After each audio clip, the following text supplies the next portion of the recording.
The invitation arrived 3 weeks before my wedding. I remember exactly when because I was standing in the Whole Foods on Madison Avenue, the one in the Flatiron District in Manhattan, and my phone buzzed with an email from my mother-in-law's address. The subject line said, "Please read this carefully, Linda." Her name is Linda Chen. That detail matters because everyone who knew her thought she was perfectly reasonable. Thoughtful, even, organized. The kind of mother who took notes during conversations, who sent birthday gifts exactly on time, who asked follow-up questions about your life and actually remembered what you said. But here's what I've learned. The most dangerous people are the ones who plan. Let me start from the beginning, because you need to understand who I thought she was before I understood who she actually is. I met Marcus Chen in March 2021 at a networking event in Brooklyn. He was 34, worked in commercial real estate, and he was standing alone by the wine table looking at his phone. I know that sounds like a meet cute from a mediocre rom-com, but I promise you, this story doesn't end there. We got married the Saturday after Thanksgiving, November 25th, 2023. It was supposed to be the best day of my life. Instead, it became the day I discovered that his mother had spent 47 days systematically destroying my wedding and my trust in my entire future family.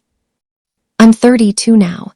My name is Sarah, and I need to tell you exactly what happened because it's the only way to explain why I'm no longer married, why I don't speak to my ex-husband, and why I spent $18,400 on a lawyer to protect myself from my former in-laws. Marcus and I dated for 2.5 years before he proposed. He proposed on August 14th, 2023, at the Brooklyn Bridge Park overlook at sunset. He got down on one knee. He cried. I cried. It was everything it was supposed to be. The ring is a 1.8-carat cushion-cut diamond set in platinum, and it cost him $24,700. I know that number because Linda asked him how much he spent on it, and he told her in front of me, and she said, I'm quoting directly, "That's more than I expected, but I suppose if you can afford it." That sentence, that moment, I should have paid attention. The wedding was set for November 25th. We wanted a small ceremony, maybe 85 people. My family's side, his family's side, close friends. The venue was the Whitlaw Estate in Westchester County, about 45 minutes north of the city. It's a historic mansion built in 1887 with manicured gardens, a stone patio, and enough space for a ceremony at 3 p.m. followed by an indoor reception. We booked it for $8,900. The deposit was non-refundable. Linda called 3 days after Marcus proposed. She wanted to talk about the wedding. I thought she wanted to help, the way mothers of grooms do. She wanted to help. That's what she told Marcus she wanted. What she actually wanted was different. Over the next 47 days, here's what she did. First, she suggested that we move the wedding to March 2024. So much more time to plan properly, she said. We said no. The date was set. Marcus and I were both taking time off work. Our venue was booked. Friends were already adjusting their schedules. Then she called and said she'd had a conversation with her sister about wedding costs, and apparently the caterer we'd hired, 17 Peaks Catering out of New Rochelle, had a reputation for undercooked chicken at events over 75 people. She'd never used them, she didn't know anyone who had, but she'd heard something about it. She wondered if we wanted to switch. I called 17 Peaks. They've been in business for 22 years. They have a 4.8-star rating on Google. I spoke to the chef directly, David Paulson, who had photographed every plate going out at 47 previous events. I wasn't switching. Then she sent an email.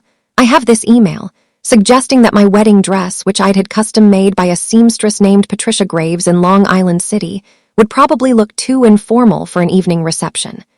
The dress was a simple white silk gown with long sleeves and a modest train. My mother loved it. My best friend loved it. Linda had never seen it in person, but she'd seen a photo, and she had opinions. I was annoyed, but I didn't think she was dangerous. I thought she was just being a difficult mother-in-law. You know the type, the woman who reads articles about wedding etiquette from 1985 and thinks they apply to everyone. But then, 36 days before the wedding, something changed. I was at Marcus's apartment in Murray Hill, a one-bedroom with exposed brick that cost him $3,200 a month, and I was trying on my dress for him. I wanted to show him how it looked with the shoes and the jewelry I'd chosen. I was feeling beautiful. I was feeling like a bride. And he got a call from his mother. He stepped into the bedroom to take it, and I heard him say, "No, Mom, I can't ask her to change it. That's controlling." A pause. "I don't care what Aunt Patricia said. Sarah's dress is fine." Another pause. "I have to go. Sarah's waiting." He came back and he didn't mention the call. I didn't ask about it, but something had shifted. I could feel it. Then, on October 26th, 29 days before the wedding, Linda called and asked if we'd considered that the reception might be too long. She was worried about her arthritis, she said. She sometimes had trouble sitting for extended periods. Could we maybe move the cocktail hour outside instead of inside? That way she could move around more. The cocktail hour was supposed to be inside the mansion while photos were being taken. It's standard. It's 90 minutes. Linda had never mentioned arthritis before. She worked full-time as an office manager at a dental practice in Yonkers. She stood all day. I made it clear that I wasn't changing the timeline of my wedding for anyone's hypothetical discomfort. Marcus said, "Mom, the cocktail hour is fine. You can move around if you need to." But he said it carefully, like he was trying to manage her reaction. That's when I started paying attention. On November 2nd, 3 weeks before the wedding, Linda texted Marcus a photo of herself and her sister at a restaurant, and she wrote, "Your cousin Jennifer said she's not sure about the 3 p.m. start time because she just got highlights done and doesn't want to sit in the photos while the sun is still up. I told her the bride probably won't change it, but I said I'd mention it to you, just so you know people have concerns." Jennifer was 26 years old and had never met me before. Jennifer's concern about her hair in evening light was not my wedding's responsibility. But do you see what Linda was doing? She was collecting grievances. Real ones, made-up ones, hypothetical ones. She was building a case. I asked Marcus what was going on with his mother. He got defensive. He said she was just nervous about the wedding, that big family events stressed her out, and that I should be more patient. He said, "You don't know what she's like when she gets anxious. She's been like this since I was a kid." I said, "I don't care. This is our wedding, not her wedding." He didn't respond to that. On November 15th, 10 days before, I got an email from Linda. It was titled "Important Questions About Saturday." She had written a numbered list of 13 items, not requests. Questions, like, "Have you confirmed the caterer can accommodate my pescatarian diet? I'm trying to remember if I mentioned this, but David needs to know as soon as possible because I don't eat poultry or red meat." She had never told me she was pescatarian. Marcus said she was. When I texted him the email, he called me immediately and said, "She's not pescatarian. I don't know why she's saying that." Then why would she email me this? He didn't answer, but his voice sounded smaller, like he was ashamed. The other items were similarly designed. Questions about the sound system, implying it might not work. About the parking situation, implying our guests might not be able to find spaces. About the dress code, she was questioning whether 5-7 p.m. actually counted as formal wear or if she should wear something different. I responded to the email. I was professional. I answered every question. I included phone numbers, confirmations, details. I did everything right. I realize now that she didn't want answers. She wanted me to be frazzled. Then, on November 22nd, 3 days before the wedding, I received a phone call from David Paulson at 17 Peaks Catering. He sounded worried. "Sarah, I want to give you a heads up. I got a call from a woman today claiming to be family of the groom. She said she'd been doing some research about food safety, and she had questions about whether we've had any health code violations. She asked very specific things about our licenses, our training, our past events. She said she was concerned because there would be elderly people at the wedding." My stomach dropped. I asked David what he'd said. He said he'd been professional, that he'd answered the questions, but the call was unusual. He said, "In 22 years, I've never had a family member call me 3 days before an event to ask about our health code violations. It's suspicious, Sarah. That's not normal. I told David I'd handle it. I told him nothing was wrong with his catering. I asked him to please not worry and to prepare for Saturday as planned. After I hung up, I didn't call Linda. I called Marcus. I was calm.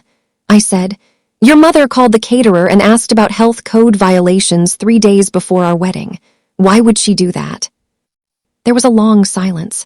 Then Marcus said, "Sarah, I need to tell you something." I waited. He said, she's been talking to me about the wedding. She has concerns about you, about us, about whether this is the right decision. I said, "What concerns?" "She thinks you're too independent. She thinks you don't respect family. She thinks that the way you've made decisions about the wedding without really consulting her shows that you're not going to be a good wife. She thinks you have a problem with authority." I was standing in my living room. It was 9:47 p.m. My wedding was in 72 hours, and I was hearing for the first time that my fiancé's mother believed I had a problem with authority and that my independence was somehow a character flaw. I said, "Does your mother think that, or do you think that?" Marcus was quiet. Then he said, "Both." That word changed everything. I didn't yell. I didn't cry. I went into my bedroom, got my ring, that $24,700 diamond, and I put it on the kitchen counter. I told Marcus to leave and not come back until he figured out what he actually wanted. He left at 10:15 p.m. I didn't sleep that night. I sat on my couch and I thought about what just happened. I thought about every conversation with Linda that I'd misread. The way she asked questions. The way she tested me. The way she called David at 17 Peaks to plant doubt about whether he was capable of doing his job. I thought about Marcus saying, "Both." Like my desire to make decisions about my own wedding was something that required her approval. By morning, I had made my decision. The wedding was off, not postponed, off. I called my mother first. Then I called the Whitlaw estate. I asked if the $8,900 deposit could be rolled over to a cancellation. The coordinator, whose name was Patricia, everyone named Patricia in this story is either helpful or evil, there's no in-between, said that the full deposit would be forfeited. No exceptions. I called my best friend Rachel at 7 a.m. on November 23rd.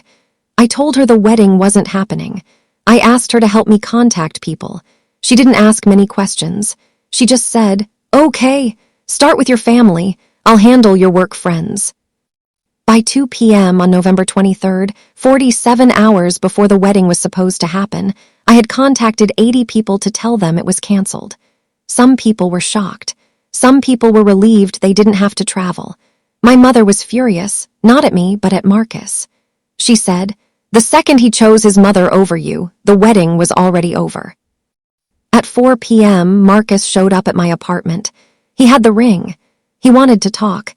He said he'd spoken to his mother. He said she'd apologized. She said she had been overwhelmed by the transition and that she sometimes got controlling when she was anxious. He said, "Sarah, I'm sorry, I wasn't strong enough, but I can be better. Please don't cancel the wedding." I asked him, "Did she call the caterer to ask about health code violations?" He said, "Yes, but..."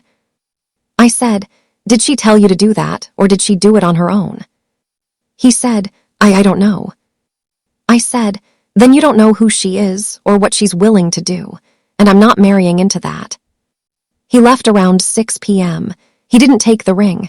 He left it on the counter. Over the next 2 months, Linda sent me several emails.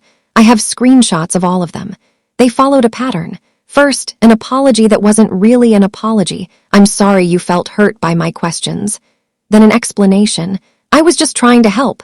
Then a plea, "Please don't let this ruin your relationship with Marcus." She never acknowledged calling 17 Peaks.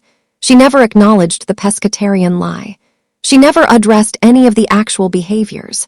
She just implied that I was being unreasonable for not accepting her non-apology apology.